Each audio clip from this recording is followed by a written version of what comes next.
आनंद विहार 431, बवाना में AQI 401 है। दिल्ली के कई इलाकों में AQI 300 के पार पहुंच गया है। नोएडा, गाजियाबाद में 300 से ज्यादा है AQI। तो एक बार फिर AQI 400 के पार है। AQI जिस तरीके से बढ़ता चला जा रहा है, ऐसे में लोगों को तमाम परेशानियां झेलनी पड़ रही है। बीमारियों का खतरा बढ़ चला है, सांस लेने में तकलीफें हो रही हैं, आंखों में जलन देखी जा रही है।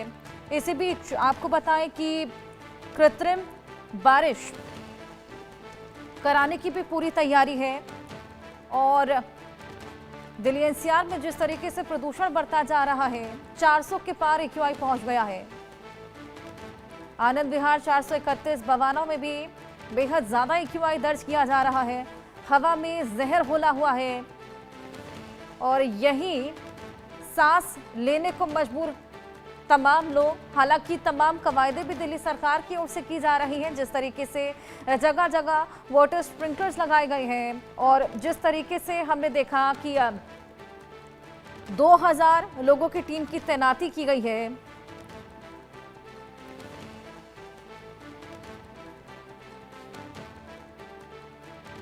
तो AQI लगातार बढ़ता चला जा रहा है। हवा की गुणवत्ता खराब होती जा रही है। दिवाली के बाद से ही हमने देखा कि हवा में स्मॉग देखा जा रहा है और इसी के बाद से लोगों को सांस लेने की समस्याएं शुरू हो गई थी।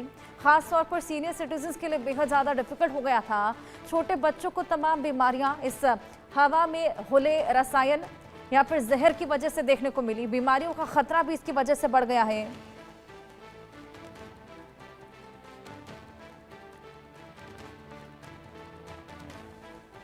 तो AQI 400 के पार है और हवा में जिस तरीके से जहर घुली हुई है, AQI लगातार बढ़ता जा रहा है। हालांकि ग्रैप 2 भी लागू है, लेकिन क्या ये ग्रैप 2 कारगर है? आइए ये जानने की कोशिश करेंगे। हमारे दो सहयोगी हमारे साथ अलग अलग जगहों से जुड़े हैं। अकरम, आपके पास मैं आऊंगी। फिलहाल क्या AQI बना हुआ है और क्या जो कवायदे प्रशासन की ओर से की जा रही है वो कारगर साबित हो रही हैं? देखिए हर्षा, ग्रेटर नोएडा नोएडा की बात करें तो जो AQI लेवल है वो इस समय 328 दर्ज किया गया है और जो न्यूनतम तापमान है वो 17 डिग्री के करीब है और जो अधिकतम तापमान है वो 18 डिग्री के आसपास दर्ज किया गया है। ऐसे में छठ पूजा है, लेकिन सबसे पहले मैं आपको तस्वीरें दिखाना चाहूंगा। ये विजिबिलिटी आप देख सकते हैं, जो धुंध है उसकी वजह से जो आसमान में काले धुएं की चादर है वो देखने को मिल रही है। इसकी वजह से लोगों को सांस लेने में भी दिक्कत है और कल से ही ये धुंध की जो काली चादर है उसने नोएडा, ग्रेटर नोएडा और दिल्ली NCR को अपनी चपेट में लिया हुआ है। इसके बाद जो लोगों को सबसे ज्यादा दिक्कतों का सामना करना पड़ रहा है, कुछ लोग हमारे साथ हैं, जरा इनसे जानते हैं। ये अभी अभी यहाँ से मॉर्निंग वॉक से आए हैं, जरा आप बताइए कि किस तरह से आपको दिक्कत हो रही थी और ये धुंध की चादर से कितना आपको नुकसान और कहाँ आप टहलने गए थे? मेरा नाम अनीस है। मैं समसारा में अभी रनिंग करने जाता हूँ। तो मैं आज रनिंग करने गया था, तो वहाँ पर पोल्यूशन की वजह से ना सांस लेने में भी प्रॉब्लम हो रही थी और आंखों में जलन टाइप की, जो कि सुबह 6 बजे बहुत ज्यादा था। अभी जैसे जैसे दिन निकल रहा है तो थोड़ा हल्का हो गया है और मॉर्निंग टाइम में बहुत ज्यादा धुंध थी, जिसकी वजह से पोल्यूशन की वजह से लोगों को काफी परेशानी हो रही है। अच्छा, जैसे आप वहां पर घूमने गए तो पहले तो बड़ी तादाद में लोग आ रहे होंगे, क्योंकि जब से ये धुंध है, कल भी पूरा धुएं की काली चादर थी, आज भी है, तो क्या लोग और भी वहां कम दिखे या जो सीनियर सिटीजन है उन लोगों में कुछ कमी आई है या आप लोग किस तरह सावधानियां बरत रहे हैं? करीबन 40 से 50% लोग कम दिखे आज। 3 दिन पहले की बात करूं मैं वहाँ पे, तो आज 50% लोग कम थे। तो वहाँ पे जहाँ पे मैं रनिंग 4 किलोमीटर करता था, आज 1.5-2 किलोमीटर रनिंग करके मैं वापस लौट के आ गया हूँ। और इसका सबसे बड़ा प्रॉब्लम यही है कि जो धुंध है, जो पोल्यूशन है, वो कहीं ना कहीं बहुत ज्यादा बढ़ा है। तो ये एक रीजन है और हम सबको इस पे ध्यान देना चाहिए। अच्छा, जो डॉक्टर हैं या जो पर्यावरण विशेषज्ञ हैं, उन्होंने कहा है कि N95 मास्क लें या जरूरी हो तो मॉर्निंग वॉक पे निकलें, तो इसको लेकर आप लोग कैसे सावधानियां बरत रहे हैं? मास्क N95 पहनकर आप रनिंग नहीं कर सकते हैं, उससे कहीं ना कहीं जो नहीं, घर में रहने के लिए और कहीं अगर जरूरत है तो उसके लिए उन्होंने बोला है। बिल्कुल कर सकते हैं, बट 100% देखो, एक्चुअली क्या है, हर टाइम आप मास्क नहीं लगा सकते हैं। बहुत सारी चीजें ऐसी होती है आप घर में नहीं लगा सकते हैं, फैमिली के साथ मास्क लगाकर नहीं रह सकते हैं। और ये पोल्यूशन ना हर जगह ही है और कहीं पे भी आप नहीं रह सकते। इवन आप कहीं पे भी जा रहे हो, गाड़ी से अगर शीशा भी खुला है तो वो दिख रहा है गाड़ी के अंदर भी कि ये प्रॉब्लम है बहुत ज्यादा।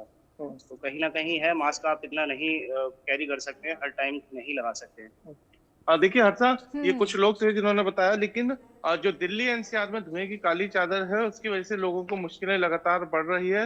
हवा में PM लेवल की अगर बात की जाए तो जो 2.5 PM लेवल है उसमें 488 के करीब माइक्रोग्राम घन मीटर की दर्ज की गई है, जो कि दीपावली से पहले 146 के लगभग थी। तो 3 गुना बिल्कुल। जो प्रदूषण का लेवल है वो बढ़ा है, जिसको लेकर वाकई लोगों में चिंता का सबब है। और जहां वाकई तक अकरम, हम आपने देख पा रहे हैं लोगों के लिए खासा परेशानियां खड़ी हो गई हैं। आइए गाजियाबाद के हालात भी जान लें। अनिल चौधरी हमारे साथ जुड़े हुए हैं। अनिल, गाजियाबाद में फिलहाल क्या AQI और जो तमाम कवायदे की जा रही हैं, हालांकि कृत्रिम बारिश की बात की गई थी और 29 तारीख को कृत्रिम बारिश होने वाली है, लेकिन उससे पहले फिलहाल ग्रैब 2 कितना कारगर साबित हो रहा है? देखिए, सबसे पहले हम अपने दर्शकों को तस्वीरें दिखा देते हैं, क्योंकि आज की जो तस्वीरें हैं वो दिखाती हैं कि अलार्मिंग सिचुएशन आ गई है। तो आप समझ सकते हैं, क्योंकि आज की जो तस्वीरें हैं बेहद परेशान करने वाली हैं। और धुंध सी आप देखेंगे, आसमान में जो काला धुआं है वो साफ तौर पर देखा भी जा रहा है। और जो ऊंची ऊंची इमारतें आप दिख रही हैं तस्वीरों में, वो बिल्कुल आज धुंधली सी दिखाई दे रही हैं। तो सड़कों पर इसी तरीके का प्रदूषण आज पूरे गाजियाबाद में देखा जा रहा है। तो कहीं ना कहीं अब वो समय आ गया है कि अधिकारियों को जमीन पर उतरकर काम करने की जरूरत है, क्योंकि पहले से ग्रेड टू के नियम पहले से ही लागू हैं। उसके बावजूद भी अधिकारियों के द्वारा कोई भी उस तरीके का ठोस कदम नहीं उठाया गया, जिससे कि इस तरीके की सिचुएशन बनी है। क्योंकि मैंने बताया, ग्रेड टू के नियम जब लागू होते हैं तो कई ऐसे काम किए जाते हैं जिससे कि पोल्यूशन को कंट्रोल किया जा सके। जैसे कि सड़कों पर लगातार छिड़काव होता है। मेरे पीछे मैंने देखा, कहीं भी कोई भी छिड़काव नहीं है, सिर्फ और सिर्फ धूल ही दिखाई दे रही है। यही वो धूल है जो हमारे आसपास के वातावरण में मिलती है और प्रदूषण क्रिएट करती है, जो जिससे प्रदूषण होता है। तो ये तमाम ऐसी चीजें हैं, चाहे वो ऐसे कारखाने हो गाजियाबाद में जो चल रहे हैं, ऐसी फैक्ट्रियां चल रही हैं, या कंस्ट्रक्शन की साइट्स ऐसी चल रही हैं जो ज्यादा पोल्यूशन फैला रही हैं। हालांकि ये कहा गया था कि टीम गठित की गई है। टीम गठित करने के बाद वो टीम सड़कों पर जाएगी और उन साइटों को चुनेगी, और साथ ही जो ऐसी फैक्ट्रियां हैं या ऐसी कंपनियां हैं उनको विशेष ध्यान रखा जाएगा, उनका देखा जाएगा। और देखने के बाद यदि वो पोल्यूशन फैलाती मिलती हैं तो उन पर जुर्माने का काम और साथ ही सीलिंग की कार्रवाई भी की जाएगी।